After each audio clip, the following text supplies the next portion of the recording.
to revenge with Lyra. My husband threw me out after believing his daughter's lies. 3 weeks later, he asked if I'd reflected. Instead, I handed him divorce papers. His daughter lost it. My name is Elena Ward, I'm 34. And if you think you know how this ends, stay tuned. The night he threw me out, the house was cold enough to echo. I stood there on the porch, suitcase by my feet, while Grant, my husband of 6 years, stared through me like I was a stranger who'd overstayed her welcome. She said you hit her, he'd muttered, voice low, controlled. That you've been jealous since day one.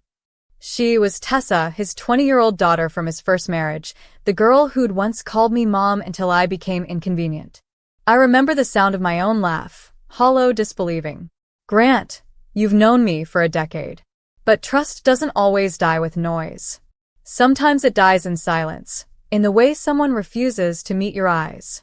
He didn't ask for proof, didn't ask for my side, just handed me my bag and said, take some time, reflect, as if betrayal was a mirror I could adjust until the image became flattering. For 3 weeks, I slept on a friend's couch, scrolling through Tessa's carefully curated lies online, captions like healing with dad 2 hearts and toxic people finally out of our lives.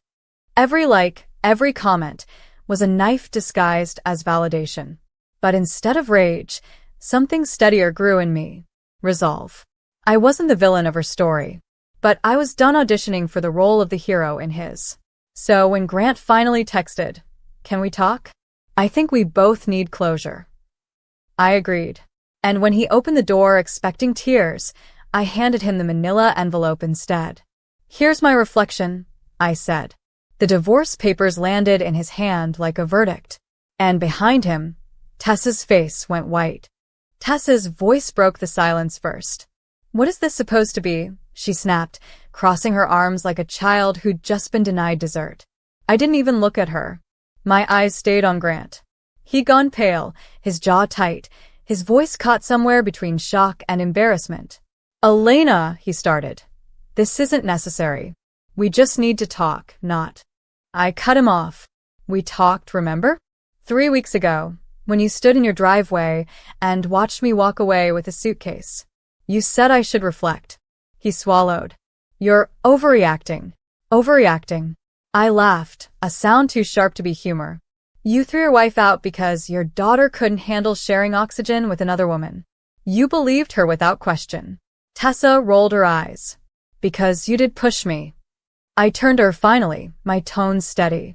I brushed past you in the hallway after you called me a freeloader who married your dad for his house. If that's assault, then half the world's guilty. Her glare faltered. You twisted everything, she said, voice cracking.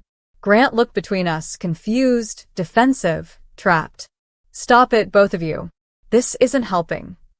I nodded. You're right. That's why I'm leaving. He blinked. You can't just. I can, I said. You already taught me how. I turned toward the door, but paused. Oh, and Grant, you might want to check your bank notifications. I already moved my half.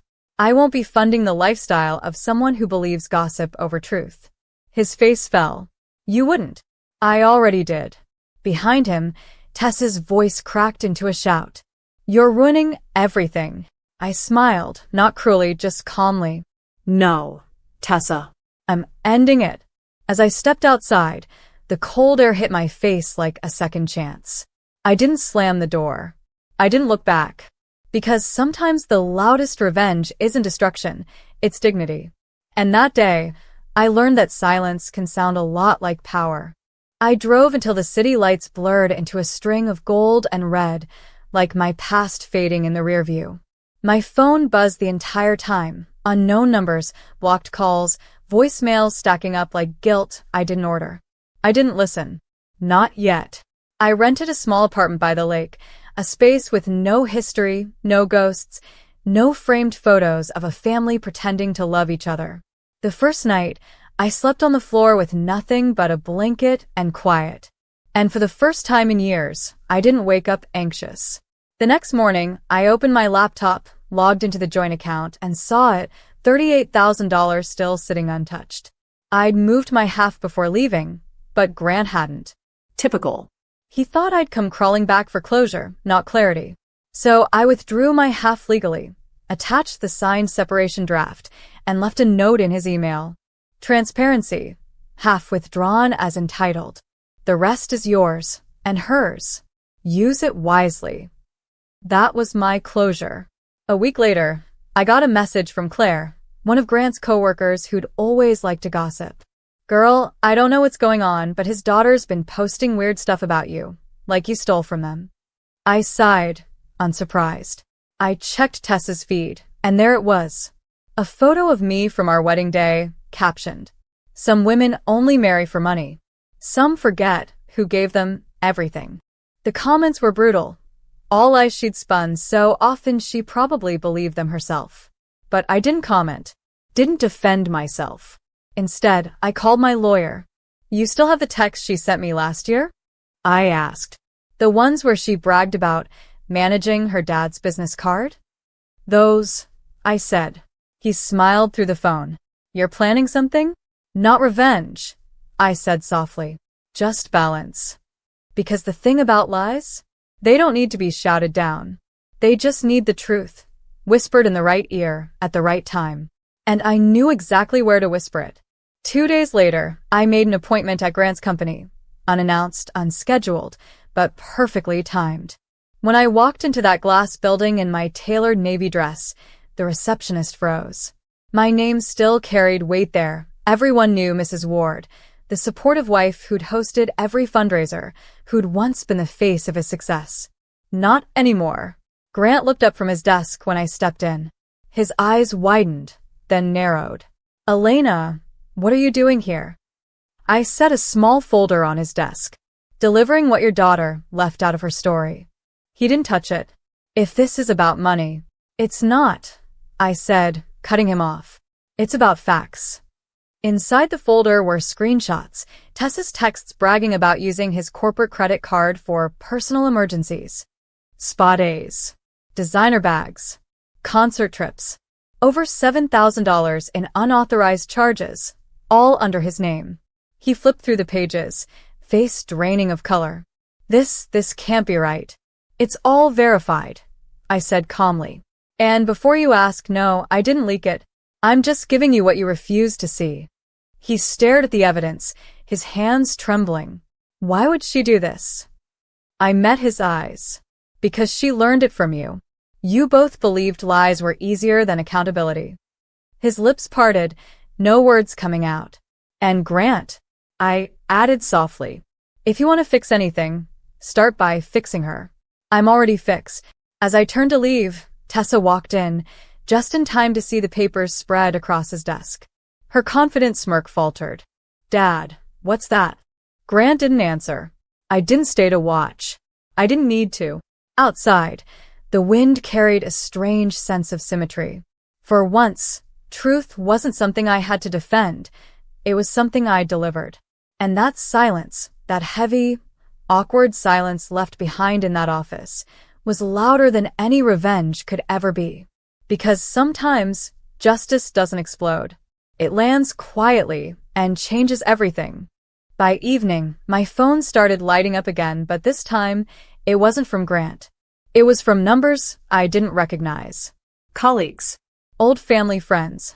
Even one from his accountant.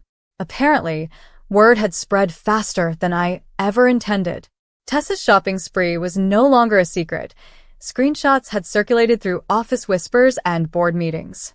By nightfall, her name was trending locally. Executive's daughter misuses company funds. I hadn't shared a thing. Someone inside had. Karma had just picked the right assistant to overhear the right conversation. I sat on my balcony, sipping tea, watching the storm unfold from a safe distance. The rain started softly, fitting. It sounded like closure in liquid form. My phone buzzed again. This time it was an email from Grant. Subject, "You won." Body, "I didn't know she'd done this." I didn't want to believe it. "You were right. About her." About me. "I'm sorry." I read it twice, then closed it. I didn't reply. Forgiveness wasn't the currency I was trading in anymore. The next morning, I stopped by the diner near my new apartment, the kind of place where no one cared about headlines, only coffee refills. The waitress, a woman in her 50s with tired eyes, smiled. "First time here?" "Yeah," I said, starting over. She poured my coffee and nodded. That's the best kind of beginning. As I stirred the sugar, I realized how right she was. For the first time in years, I wasn't somebody's wife, stepmother, or villain. I was just Elena, a woman who'd survived the storm and learned how to build her own shelter. When I got home, I opened my laptop and began a new file. Reflections, the cost of silence. I wasn't writing for him, or for her. I was writing for every woman who'd been blamed for someone else's insecurity. And as I typed, I smiled, because this time, the story was entirely mine. The weeks that followed were eerily quiet, the kind of silence that feels earned, not empty. I'd traded luxury dinners and tense family gatherings for peace, and every morning it greeted me like sunlight through clean glass. Then one afternoon, an email arrived from an unexpected sender, Tessa Grant. Subject line: "Can we talk?" I hovered over it for a full minute before opening it. "I know you probably hate me. I would too. I messed up more than you know. Dad's furious. He froze my accounts. I don't have school money. I shouldn't have lied about you. I just wanted him to love me like he loved you. I'm sorry." The words blurred for a moment, not from tears, but from disbelief. For once, her tone wasn't sugar-coated or cruel. It was real. I read it twice before replying. "I don't hate you, Tessa. But your apology isn't for me. It's for yourself. Learn from it. And stop measuring your worth by how much someone else loves you." That mistake almost broke us both. Then I hit send. No anger. No lingering pain. Just truth. That night, I sat by the window with a cup of chamomile tea and thought about Grant, how trust dies in pieces, not all at once. How love without accountability is just performance. A text came from Claire again. Word is, Grant's stepping down for a while. They're saying he's taking time to reflect. I smiled faintly at the word, reflect. The same word he'd used when he threw me out. Now it finally meant something. I closed my laptop, exhaled, and realized the most powerful thing I'd done wasn't the divorce, or the exposure, or the silence. It was staying human when they tried to make me hard. Because survival without softness isn't strength, it's just armor. And I'd finally learned the difference. A month later, the city had shifted seasons, cooler air, slower nights, quieter thoughts. I'd started running again, the kind of early morning runs where the world still feels half asleep, forgiving. Each stride loosened something I didn't know I was still carrying. One morning, as I ran along the lake trail, I saw Grant sitting on a bench by the water. Alone. No suit, no phone, no facade. Just him, smaller somehow, stripped of the arrogance that used to fill a room. He saw me before I could turn away. "Elena," he said softly, "can we talk?" I stopped, caught between caution and curiosity. "About what?" He exhaled, rubbing his temples. "You were right. About everything." I believed her because it was easier than believing I'd failed as a father. "I'm sorry for what I did to you." The words hung there, fragile, unsure if they belonged to the same man who'd once told me to reflect. "I don't need your apology," I said quietly. "But I'm glad you found the courage to give it." He nodded slowly. "Tessa's doing therapy. She's trying. She said you wrote back to her." "I did," I said. "She needed to know her worth doesn't depend on you, or me." Grant's eyes glistened. "You're stronger than I ever gave you credit for." "I always was," I replied. "You just didn't look close enough." He tried to smile, but it collapsed into something like regret. "Do you hate me?" I looked out at the water, rippling under the morning light. "No," I said finally. "I just don't need you anymore." We sat there in silence for a minute, not enemies, not lovers, just two people who'd stopped pretending. Then I stood up, brushed the sand off my shoes, and said, "Take care of yourself, Grant." As I jogged away, I didn't feel triumphant. I felt done. Because closure doesn't always come wrapped in revenge. Sometimes it just walks away without looking back. 3 months later, I stood in a sunlit community hall filled with the hum of small beginnings. On the wall hung a banner, "Empower Her, Women Rebuilding After Betrayal." It was my project, a support initiative I'd quietly started, funded by what used to be our joint savings. Every woman who walked through that door had a story like mine. Gaslighting disguised as love, loyalty twisted into leverage, silence mistaken for grace. And every week, I watched them rediscover what I had, that dignity, once claimed, never needs defending. Tessa showed up once. She waited until the room emptied, then approached me slowly. Her hair was tied back, her voice softer. "I heard about this place," she said. I think I want to help." I studied her for a moment. The old me would have hesitated, weighed trust like currency. The new me simply nodded. "Then start by listening." She smiled faintly. "That's fair." As she joined the cleanup crew, I caught my reflection in the window. Not the broken woman standing on a porch months ago, but someone who'd rebuilt her life without permission. Later that evening, as the sun dipped below the horizon, I sat by the lake again. Grant's bench was empty now, the water still. I reached into my bag, pulled out a folded note, the first draft of my speech for an upcoming conference, and read the closing lines aloud to no one in particular. We spend years trying to be the version of ourselves that others can accept. But healing isn't about acceptance. It's about recognition, knowing who you are, even when they refuse to see it. I smiled. The wind carried the words away, like confession. Then I whispered, almost laughing, "Reflect on that, Grant." Evan's voice echoed behind me. "Mom, come on. You promised ice cream." I turned, grinning. "Yeah, baby. Let's go." And as we walked home hand in hand, I realized peace doesn't arrive with fanfare. It arrives when you stop